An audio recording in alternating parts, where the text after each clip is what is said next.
And now, back to Brainstorming with Billy. The living brain. Now, here's your host, Billy the Brain. Welcome back. This is Bill Frank, and you're listening to Brainstormin' with Billy the Brain here on KKZZ, Positive Talk Radio for Ventura and Santa Barbara counties. Every show has a theme, but before we get to today's theme, I want to remind you, take the poll that I have up on my website, brainstorminonline.com. Ask a very simple question. Who had a greater influence on U.S. history, Martin Luther King or Cesar Chavez? It's a multiple choice question. Choose the one that you think had the greatest impact, and I will announce the winners, or at least the popular choice, on next Thursday's show. You'll find all of that up on my website, which is Brainstormin, STORMIN, online.com. As I said, every show has a theme. Today's theme is impacting your brain. Each of my guests is discussing his or her topic, each of which has an impact on the brain. My first guest was a doctor who invented the first brain scan technology to show evidence of Alzheimer's disease and dementia in living patients. And we talked about his latest book, which is titled The Alzheimer Prevention Program. It was a very in-depth study about steps that you can take in order to prevent or stave off Alzheimer and dementia. And it was a combination of exercise, food, and other things as well. My next guest is known as the Everyday Entrepreneur. He's the owner of a payroll company, a banker, and the host of Basso on Business. We'll discuss how to apply his triple threat formula to succeed on your own terms from his book titled The Everyday Entrepreneur. And if you want to join in the conversation or ask a question, you can always call us at 639-0008. Rob Basso is known as the Everyday Entrepreneur. He has an eye for opportunities and the resourcefulness to turn them into successful ventures. During his career, he's founded Advantage Payroll Services, and he's a founding investor in Empire National Bank, a community bank based on Long Island. Rob is the host of the show Basso on Business, which is a monthly program that features innovative entrepreneur. Rob visits businesses and discusses with the owners the challenges that they face and the secrets of their success. In combination with Basso on Business, Rob has also launched Working Lunch with Rob Basso. In 2009, he received the honor of being named the valedictorian of the Long Island Business News 40 Under 40 class, and his alma mater, Hofstra University, gave him the university's Young Alumni Award in May of 2002. Rob and his wife and their daughter and son live in Huntington, New York, and Rob has a passion for snowboarding, motorcycle riding, and sports cars. Joining us from New York. Hi, Rob. How are you today? Hi, Rob. How are you today? I'm doing great. How are you? I'm doing terrific. Thanks for the wonderful introduction. Well, thank you for being my guest here on the show. Love to have thought leaders like yourself. Now, I'm going to challenge you right from the start, because we had a guest on the show several weeks ago that he said the employment age has been dramatically reduced, especially for men. He asserts that employment age now is from age 25 to 52 years old, not like the 18 to 65 that we once thought it was. Young people aren't getting hired, and really some of them don't even show any signs of wanting to get hired. And old people are seeing their jobs get eliminated or reduced, and those jobs are just never coming back. So if all of this is true, it seems like we've got this large base of unemployed or underemployed people who would be candidates to be everyday entrepreneurs. And so from your perspective, you go out and talk to business leaders all the time. Are workers being forced into entrepreneurship? And can these people who are forced into entrepreneurship be successful? Well, let me address some of the first comments that you made. Sure. And I think part of the reasons that those statistics may be correct that the other person you spoke to about between 25 and 52 years old is because we've got a huge education problem in this country. I mean, here's just a simple example. We're going to need 800,000 STEM workers, that's science, technology, engineering, and mathematics, in the next 20 years, yet we're only graduating 25% of that actual need. And if you're a high school dropout, your unemployment rate's at 16 or 17%. So this persistent problem with not the right type of education for the type of workforce that we're going to need in the future is the reason we're seeing the statistics that your previous guest had, and I probably concur with their assessment. All right, fair enough. Now, as far as are they going to be able to step up to the plate and be entrepreneurs, that's a big maybe. I think everybody has the capability, especially in this nation, to hang the shingle and really try to go out on their own. The hard part with that is not everybody is built to be an entrepreneur. There are all types of personalities, individuals that might not be cut out for really going it on their own, but like you said, they've been forced into this position, and some of them are having extremely lackluster performances and not being able to put enough food on the table for their family. So it will be a challenging 2012 and beyond without the right set of entrepreneurs out there. All right. Well, would you say the entrepreneurial spirit is alive and well in the United States, or are you seeing threats from entrepreneurial people in other countries that might be challenging our dominance as the nation of entrepreneurial success? Well, from around March 2010 to March 2011, we created 500,000 new businesses here in the U.S. So I can certainly say that the entrepreneurial spirit is alive.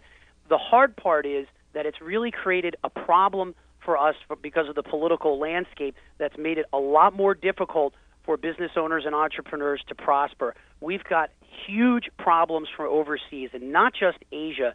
You look at Brazil and other emerging South American countries, they're putting our smartest people to the test.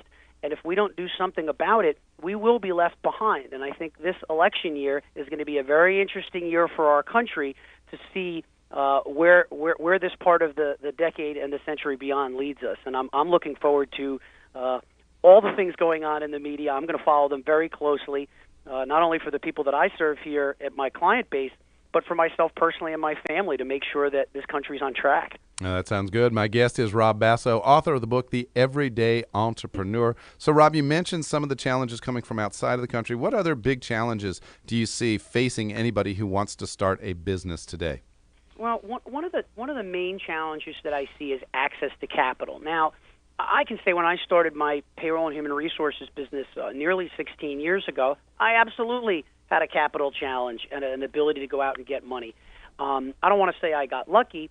I found an angel investor who came in to be my partner, but that doesn't always happen so easily. People want to be able to go to traditional financial institutions to get loans, and the administration had passed a bill that said there was going to be $30 billion available to community banks and other banks, and only $4 billion of that has actually hit the street.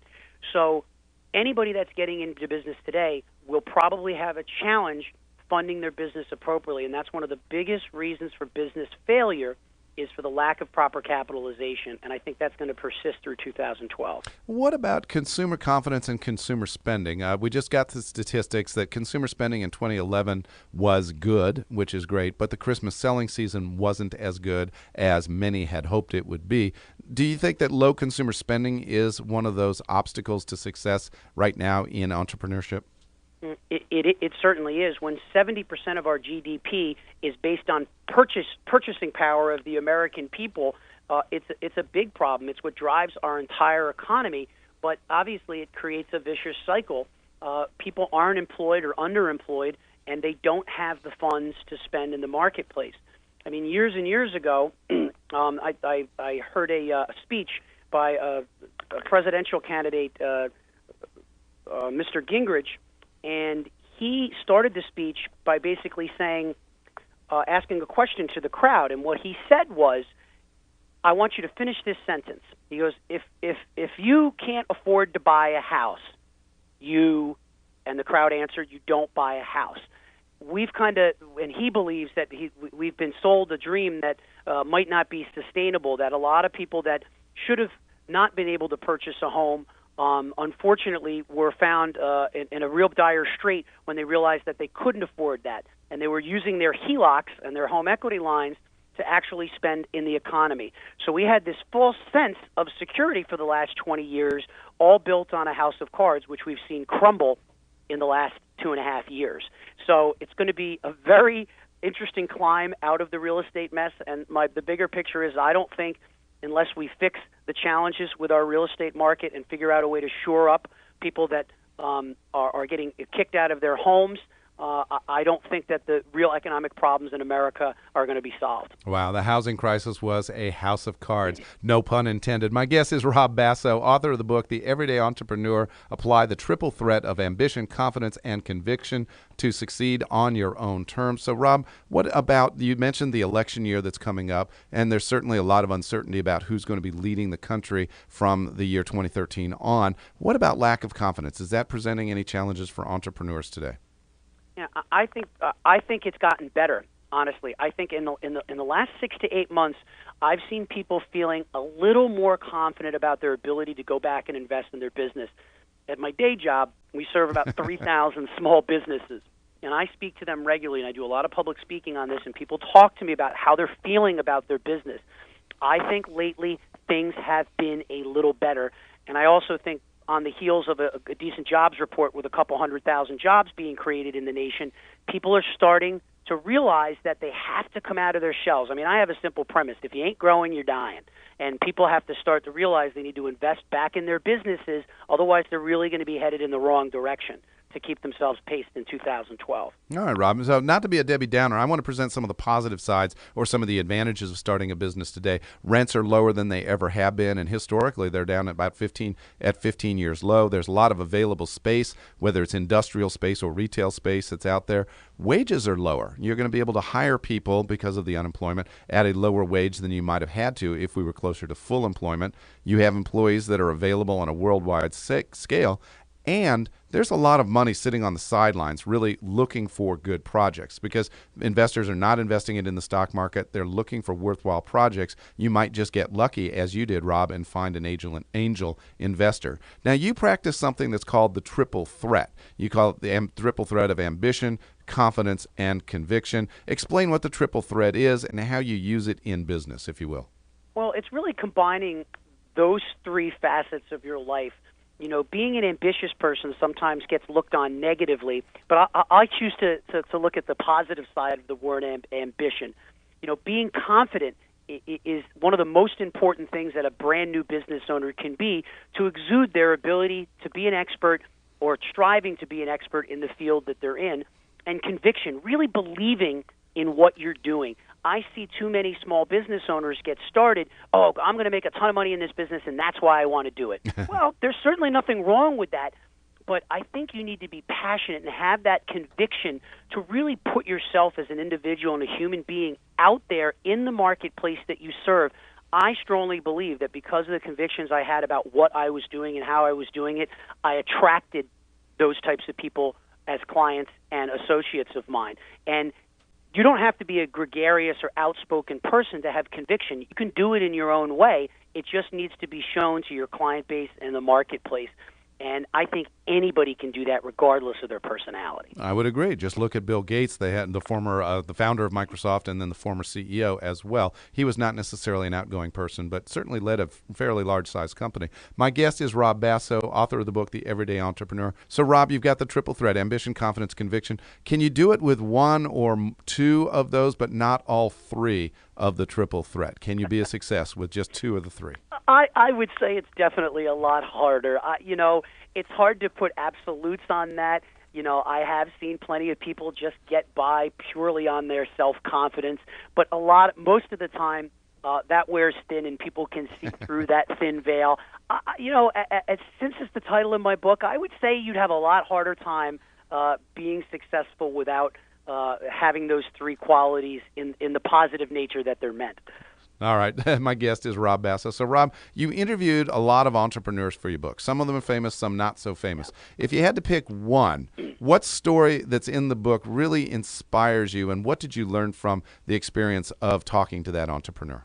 Well, I would probably pick Jeff Hoffman. And Jeff Hoffman was the co-founder and creator of what really became the whole Priceline.com families of companies. And a very unassuming character, but I enjoyed talking to him so much.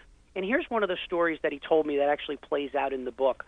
First off, he didn't even really know what the word entrepreneur was. And he certainly didn't know much about the online world or programming or anything like that.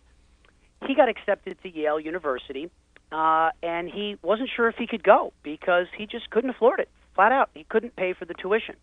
So he decided to show up with no way to actually pay his way, and he ended up convincing the university to hire computer programming from him for some of the work that they needed done in their administration. He had no idea how to do any computer programming. He went to local high school students at a computer lab, paid them a modest wage to write the software for Yale, got paid, and every time he got paid from the school for the work that the kids were doing, he paid his tuition. That is an entrepreneurial beginning that I've never heard anything like it. And that's how he's played his whole career, where he didn't even know what he was doing when he was doing it, but all the things that go into creating a story like that really show how strong of an entrepreneur he was and how determined he was to get a good education and stay ahead of the pack. That's one of my favorite stories from the book. Well, that certainly is. My guest is Rob Basso. He's the author of the book, The Everyday Entrepreneur. Apply the triple threat of ambition, confidence, and conviction for success on your own terms. Rob, what do you want readers to take away from reading your book, The Everyday Entrepreneur? Well, part of the reason that I decided to write the book is because I guess I feel that I was fortunate enough at a very young age to realize that I wanted to be in control of my own destiny and kind of build my life the way that I wanted to build my life. And I think this book shares some of my insights and some of my miserable failures along the way that made up some of the successful companies I've been involved with and some of the catastrophic failures that I've been involved with. And all along the way, meeting these professionals that I interviewed in the book, telling their stories and recapping them in a way where you can use my book as a resource to go back to time and time again. Well, that was Rob Basso, author of the book, The Everyday Entrepreneur, How to Apply the Triple Threat of Confidence, Ambition, and Conviction for Success on Your Own Terms. And you can find Rob at robbasso, that's ROBBASSO.com.